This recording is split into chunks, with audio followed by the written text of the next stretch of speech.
Hi all, എല്ലാവർക്കും അമീൻജാസ് ഫാമിലിയുടെ പുതിയൊരു വീഡിയോയിലേക്ക് സ്വാഗതം. ഞാൻ വന്നിട്ടുള്ളത് ഓരോ വീട്ടമ്മമാർക്കും വളരെയേറെ ഉപകാരപ്പെടുന്ന ഒരു കിടിലൻ ക്ലീനിങ് ടിപ്സുമായിട്ടാണ്. അപ്പോൾ ഞാൻ എന്നും പറയുന്ന പോലെ തന്നെ വീഡിയോ ഫുള്ളായിട്ട് കാണാൻ ശ്രമിക്കുക. വീഡിയോസ് കാണുന്ന സമയത്ത് നിങ്ങൾക്ക് യൂസ്ഫുള്ളായിട്ട് തോന്നുകയാണെങ്കിൽ ലൈക്ക് ചെയ്യാനും ഷെയർ ചെയ്യാനും കമൻറ്റ് ചെയ്യാനും സബ്സ്ക്രൈബ് ചെയ്ത് സപ്പോർട്ട് ചെയ്യാനും മറന്നു പോകരുത്. ഞാൻ ആദ്യമായിട്ടാണ് ഇത് ട്രൈ ചെയ്യുന്നത്. എനിക്ക് നല്ല റിസൾട്ട് കിട്ടിയിട്ടുണ്ട്. അപ്പോൾ തെളിവ് സഹിതമാണ് ഞാൻ നിങ്ങൾക്ക് മുമ്പിൽ ഈ ഒരു ഐഡിയാസ് ഷെയർ ചെയ്യുന്നത് കേട്ടോ. പൊട്ടു സമയം കളയാതെ നമുക്ക് ഇന്നത്തെ വീഡിയോസിലോട്ട് പോവാം. ബബിൾക്കൊക്കെ ഇഷ്ടപ്പെടാത്ത മക്കളുണ്ടാവില്ല അല്ലേ? അപ്പോൾ ബബിൾക്കൊക്കെ കഴിച്ച് മക്കൾ അവിടെ ഇവിടെയൊക്കെ ഇട്ട് ഇതുപോലെ നമ്മൾ ഡ്രസ്സിൽ അതല്ലെങ്കിൽ ചെരുപ്പിലൊക്കെ പറ്റി പിടിക്കാറുണ്ട്. അത് ഇതുപോലെ നമ്മൾ അടർത്തി മാറ്റാൻ ശ്രമിക്കുന്ന സമയത്ത് നമുക്കത് കിട്ടാറില്ല. എന്നാൽ വളരെ എളുപ്പത്തിൽ ഇതുപോലെ ബബിൾക്ക് മുട്ടിയിട്ടുണ്ടെങ്കിൽ നമുക്കത് റിമൂവ് ചെയ്യാൻ പറ്റും. അതെങ്ങനെയാണെന്ന് നോക്കാം. സാധാരണയായിട്ട് നമ്മളിത് മാന്തി കളയാനൊക്കെ ശ്രമിക്കുന്ന സമയത്ത് ഒന്നുകൂടെ അത് സ്പ്രെഡ് ആവുകയാണ് ചെയ്യാറുള്ളത്. ആദ്യം തന്നെ ബബിൾഗമായിട്ടുള്ള ഡ്രസ്സ് ഇതുപോലെ ഒന്ന് വിടർത്തി വിരിച്ചു കൊടുക്കാം. ഇനി നമുക്ക് ഇത് കളയാനായിട്ട് ആവശ്യമുള്ളത് ഐസ് ക്യൂബാണ് കേട്ടോ. ഈ ഒരു ഐസ് ക്യൂബ് മാത്രം മതി നമുക്കിത് കളഞ്ഞെടുക്കാനായിട്ട്. അപ്പോൾ ഞാനിതൊരു കുഞ്ഞ് ഐസ് ക്യൂബ് എടുത്തിട്ടുണ്ട്. എന്നിട്ട് ആ ഒരു ബബിൾക്കം പറ്റിയ ആ ഒരു ഭാഗത്തുണ്ടല്ലോ, അവിടെ ആ ബബിൾക്കത്തിൻ്റെ മുകളിലായിട്ട് ഇതുപോലെ ആ ഒരു തുണി ഒന്ന് മറിച്ചിട്ട് കൊടുത്തതിന് ശേഷം ഐസ് ക്യൂബ് വെച്ചിട്ട് നമ്മൾ ഇതുപോലെ ഒന്ന് ഒഴിച്ചു കൊടുക്കുക കേട്ടോ. ഇതുപോലെ നമ്മൾ ചെയ്യുന്ന സമയത്ത് തന്നെ ആ ഒരു ബബിൾക്കം സോഫ്റ്റ് ആയിട്ടുള്ളത് നല്ല പോലെ ഹാർഡായിട്ട് വരും. അപ്പോൾ നമുക്ക് ഒറ്റയടിക്ക് അത് റിമൂവ് ചെയ്യാൻ പറ്റും കേട്ടോ. ഞാൻ കുറച്ച് സമയം ഇതുപോലെ ചെയ്തെടുത്തിട്ടുണ്ട്. എന്നിട്ട് ഞാൻ ഇതുപോലെ അടർത്തി മാറ്റാൻ ശ്രമിക്കുന്ന സമയത്ത് എനിക്ക് കഴിയണില്ല കേട്ടോ. അപ്പോൾ വീണ്ടും ഞാൻ ആദ്യം ചെയ്ത പോലെ തന്നെ തുണിയൊന്ന് ഇതുപോലെ ഇട്ട് കൊടുത്തതിന് ശേഷം വീണ്ടും ആ ഒരു ഭാഗത്ത് നല്ല പോലെ തന്നെ കുറച്ച് സമയം കൂടി ഇതുപോലെ ചെയ്യുന്നുണ്ട് കേട്ടോ. അപ്പോൾ ഇതാ കുറച്ച് സമയം കൂടി കഴിഞ്ഞിട്ടുണ്ട്. ഇപ്പോൾ നിങ്ങൾക്ക് കാണാൻ പറ്റുന്നുണ്ടാവും ആ ഒരു ബബിൾക്ക് നല്ല പോലെ തന്നെ എനിക്ക് പോന്ന് കിട്ടിയിട്ടുണ്ട് കേട്ടോ. അപ്പോഴേക്ക് ഇതാ സോഫ്റ്റ് ആയിട്ടുള്ളത് ഹാർഡായിട്ടുണ്ട്. ഇതുപോലെ നമ്മൾ ചെയ്യുകയാണെങ്കിൽ ഒരു അടയാളം പോലും ഇല്ലാതെ നമുക്കത് സിമ്പിളായിട്ട് തന്നെ റിമൂവ് ചെയ്യാൻ പറ്റും. സാധാരണ നമ്മൾ എടുക്കുന്ന സമയത്ത് വരെ ബബിൾക്ക് മുട്ടിപ്പിടിച്ച ഭാഗത്ത് ചെറിയ കറകളൊക്കെ ഉണ്ടാവാറുണ്ട്. എന്നാൽ ഇതുപോലെ കണ്ടോ, ഞാൻ അടർത്തി മാറ്റിയ സ്ഥലത്ത് 2 കുത്ത് മാത്രമേ ഉള്ളൂ. അവിടെ ഞാൻ വീണ്ടും ഐസ് ക്യൂബ് വെച്ചിട്ടൊന്ന് അരച്ചെടുത്തതിന് ശേഷം ആ ഒരു ബബിൾക്കത്തിൻ്റെ അംശവും ഞാൻ അതുപോലെ അടർത്തി മാറ്റിയിട്ടുണ്ട് കേട്ടോ. ഇനി ഇതുപോലെ ബബിൾക്കൊക്കെ ഒട്ടിയിട്ടുള്ള ഡ്രസ്സ് ഈ ഒരു രീതിയിൽ എല്ലാവരും ഒന്ന് ക്ലീൻ ചെയ്ത് നോക്കുക. തീർച്ചയായിട്ടും നിങ്ങൾക്ക് അതിൻ്റെ റിസൾട്ട് കിട്ടുന്നതായിരിക്കും. ഇനി നമുക്ക് അടുത്ത ടിപ്പിലോട്ട് പോവാം. ഓരോ വീട്ടമ്മമാർക്കും വളരെയേറെ ഗുണം ചെയ്യുന്ന ഒരു അടിപൊളി ക്ലീനിങ് ടിപ്സാണ് ഇന്നത്തെ എൻ്റെ നെക്സ്റ്റ് ടിപ്പ്. നമ്മുടെയൊക്കെ വീടുകളിൽ ഇതുപോലെയുള്ള കരി പിടിച്ച പാത്രങ്ങൾ, നോൺ സ്റ്റിക്ക് പാനിൻ്റെ അടിവശം, അതുപോലെ തന്നെ അഴുക്ക് പിടിച്ചിട്ടുള്ള ഗ്യാസ് സ്റ്റൗ, ഇതൊക്കെ ഒത്തിരി ഒഴിച്ച് ബുദ്ധിമുട്ടാതെ സ്ട്രെസ് ചെയ്യാതെ സിമ്പിളായിട്ട് നമുക്ക് ക്ലീൻ ചെയ്തെടുക്കാൻ ഒരു ടേബിൾ സ്പൂൺ കാപ്പിപ്പൊടി ഉണ്ടെങ്കിൽ സെക്കൻഡുകൾ കൊണ്ട് നമുക്ക് ക്ലീൻ ആക്കി എടുക്കാം കേട്ടോ. ക്ലീനിങ്ങിനായിട്ട് ഒരു മിക്സ് നമുക്ക് റെഡിയാക്കി എടുക്കേണ്ടതുണ്ട്. അപ്പോൾ അതിനായിട്ട് ആദ്യമായിട്ട് ആവശ്യമുള്ളത് പെട്രോളിയം ജെല്ലി എന്നറിയപ്പെടുന്ന വാസ്ലിനാണ്. അപ്പോൾ നിങ്ങളുടെയൊക്കെ കയ്യിൽ എക്സ്പയറി കഴിഞ്ഞിട്ടുള്ള വാസ്ലിനൊക്കെ ഉണ്ടെങ്കിൽ അത് തന്നെ മതിയാവും. അപ്പോൾ ഞാനിതാ എൻ്റെ കയ്യിലുള്ള വാസ്ലിൻ എടുത്തിട്ടുണ്ട്. എന്നിട്ടൊരു ബൗൾ എടുത്തിട്ടുണ്ട്. അതിലേക്ക് ഒരു ടേബിൾ സ്പൂൺ വാസ്ലിൻ ആഡ് ചെയ്ത് കൊടുക്കുന്നുണ്ട്. 2 ടേബിൾ സ്പൂൺ കാപ്പിപ്പൊടിയാണ് പിന്നീട് ഞാൻ ചേർത്ത് കൊടുത്തിട്ടുള്ളത്. ഇനി ഇതിലേക്ക് 1 ടേബിൾ സ്പൂൺ ഉപ്പും 1.5 ടേബിൾ സ്പൂണോളം ബേക്കിംഗ് സോഡ കൂടി ചേർത്ത് കൊടുത്തിട്ടുണ്ട്. ഇനി ഞാൻ ചേർത്ത് കൊടുക്കുന്നത് ഡിഷ് വാഷ് ലിക്വിഡാണ് കേട്ടോ. അത് വളരെ കുറച്ച് മാത്രമേ ചേർത്ത് കൊടുത്തിട്ടുള്ളൂ. അതിന് ശേഷം 1 സ്പൂൺ വെച്ചിട്ട് ഇത് നന്നായിട്ടൊന്ന് മിക്സ് ചെയ്തെടുക്കാം. അപ്പോൾ ഇതിലേക്ക് നമ്മൾ വീണ്ടും വെള്ളം ഒന്നും ചേർത്ത് കൊടുക്കുന്നില്ല. നല്ല തിക്കായിട്ടുള്ള ഒരു കൺസിസ്റ്റൻസിയിലാണ് നമുക്ക് കിട്ടേണ്ടത്. അപ്പോൾ ഞാനിതാ ഈ ഒരു രീതിയിൽ ഇത് മിക്സ് ചെയ്തെടുത്തിട്ടുണ്ട്. ഇതാണ് ഇതിൻ്റെ കറക്റ്റ് കൺസിസ്റ്റൻസി കേട്ടോ. ഇനി നമുക്കിത് വെച്ചിട്ട് ക്ലീൻ ചെയ്തെടുക്കാം. അപ്പോൾ ഞാൻ ആദ്യം ഇതുപോലെ ഒരു തട്ടി വെച്ചിട്ടുണ്ട്, നിങ്ങൾക്ക് ഒന്നുകൂടെ വൃത്തിയായിട്ട് കാണാൻ വേണ്ടിയിട്ടാണ്. എന്നിട്ട് ഇതാ ഞാനൊരു നോൺ സ്റ്റിക്കിൻ്റെ പാനാണ് എടുത്തിട്ടുള്ളത്. ഇതിൻ്റെ അടിവശം നിങ്ങൾക്ക് കാണുന്നുണ്ടാവും നല്ല രീതിയിൽ തന്നെ കറ പിടിച്ചിട്ടുണ്ട്. ആ ഒരു വശത്തെല്ലാം ആ ഒരു പേസ്റ്റ് ഞാൻ ഇതുപോലെ തേച്ച് പിടിപ്പിച്ച് കൊടുത്തിട്ടുണ്ട് കേട്ടോ. അപ്പോൾ നന്നായിട്ട് തന്നെ ആ ഒരു കറ പിടിച്ച ഭാഗത്തെല്ലാം അപ്ലൈ ചെയ്ത് കൊടുത്തിട്ടുണ്ട്. ഇനി ഒരു 5 മിനിറ്റ് നമുക്കിതൊന്ന് മാറ്റി വെക്കാം.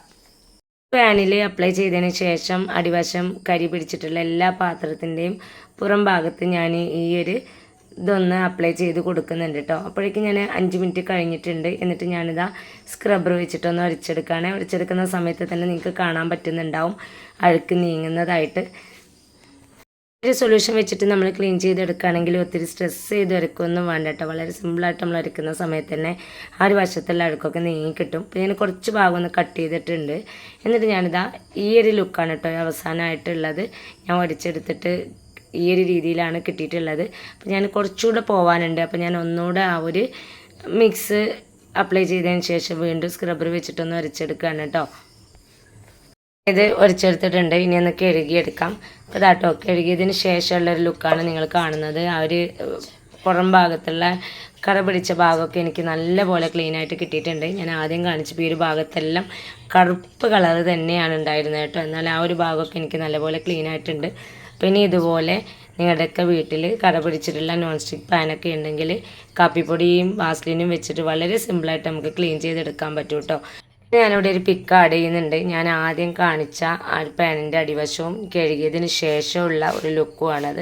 എത്രത്തോളം അത് ക്ലിയർ ആയിട്ട് കിട്ടി എന്നുള്ളത് ഈ ഒരു പിക്ക് കാണുമ്പോൾ തന്നെ നിങ്ങൾക്ക് മനസ്സിലാകുന്നുണ്ടാവും. ഇതേപോലെ കരി പിടിച്ചിട്ടുള്ള നോൺ സ്റ്റിക്കിൻ്റെ പാന് കലങ്ങളൊക്കെ ഉണ്ടെങ്കിൽ ഈ ഒരു മിക്സി വെച്ചിട്ട് എല്ലാവരും ഒന്ന് ക്ലീൻ ചെയ്ത് നോക്കണേ.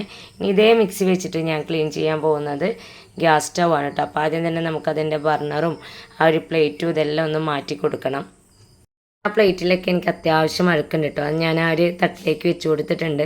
നേരത്തെ നമ്മൾ റെഡിയാക്കി വെച്ച കാപ്പിപ്പൊടിയുടെയും വാസലിൻ്റെയും മിക്സ് ഉണ്ടല്ലോ, അത് ഈ രണ്ടിലും ഞാൻ നല്ല രീതിയിൽ തന്നെ കൈവച്ചിട്ട് അപ്ലൈ ചെയ്ത് കൊടുക്കുന്നുണ്ട്. ഇതിൻ്റെ എഡ്ജൊക്കെ നല്ലപോലെ ഷാർപ്പായിട്ടുള്ളതാണ്. കൈമുറിയാതെയൊക്കെ പ്രത്യേകം ശ്രദ്ധിക്കുക.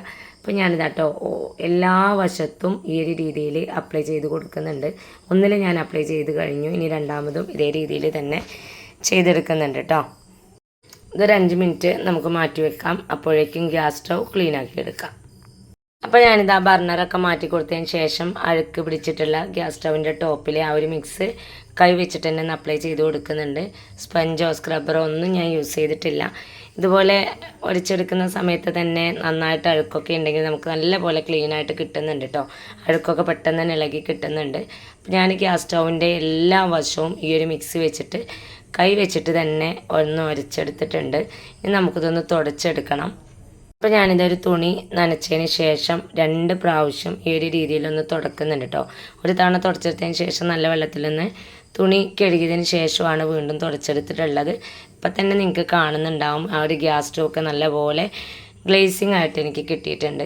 2 പ്രാവശ്യം ഞാൻ ആ ഒരു തുണി വെച്ചിട്ട് തുടച്ചെടുത്തതിന് ശേഷം പിന്നെ ഞാൻ തുടച്ചെടുക്കുന്ന ഉണങ്ങിയൊരു കോട്ടൺ തുണി വെച്ചിട്ടാണ്. അത് വെച്ചിട്ട് നമ്മൾ അപ്ലൈ ചെയ്തിട്ടുള്ള എല്ലാ ആ ഒരു മിക്സ് ആയിട്ടുള്ള ഭാഗം ഉണ്ടല്ലോ, അതെല്ലാം ഇതുപോലെ നമ്മൾ ഒന്ന് തുടച്ചെടുക്കണം കേട്ടോ.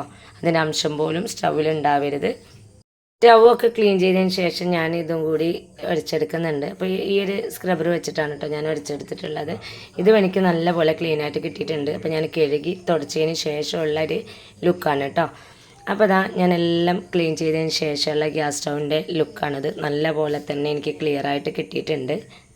അഴുക്കും കറയൊക്കെ പോയി പുത്തനായിട്ട് തന്നെ കിട്ടിയിട്ടുണ്ട് കേട്ടോ. നല്ല പോലെ ഗ്ലേസിംഗ് ഒക്കെ കിട്ടിയിട്ടുണ്ട്. സ്റ്റൗവിൻ്റെ സൈഡിലൊക്കെ നമ്മൾ ഇതുപോലെ ആക്കി കൊടുത്തതിന് ശേഷം തുടക്കാൻ വിട്ടു പോകരുത്. എല്ലാ വശവും നന്നായിട്ട് തന്നെ തുടച്ചെടുക്കാനായിട്ട് പ്രത്യേകം ശ്രദ്ധിക്കണം. ഞാൻ ക്ലീൻ ചെയ്തതിന് ശേഷം ഞാൻ നിങ്ങൾക്ക് ഈ ഒരു സ്റ്റൗ സൂം ചെയ്ത് കാണിച്ചു തരാണ്.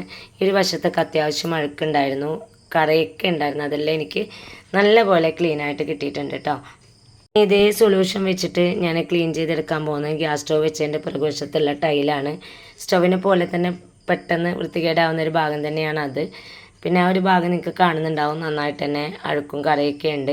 അവിടെയും ഞാൻ എൻ്റെ കയ്യിലേക്ക് അല്പം വെള്ളം എടുത്തതിന് ശേഷം ആ ഒരു മിക്സ് വെച്ചിട്ട് ഇതുപോലെ ഒന്ന് ഉരച്ചെടുക്കാൻ കേട്ടോ. ആദ്യം ആ ഒരു മിക്സ് ഒന്ന് അപ്ലൈ ചെയ്ത് കൊടുക്കുന്നുണ്ട്.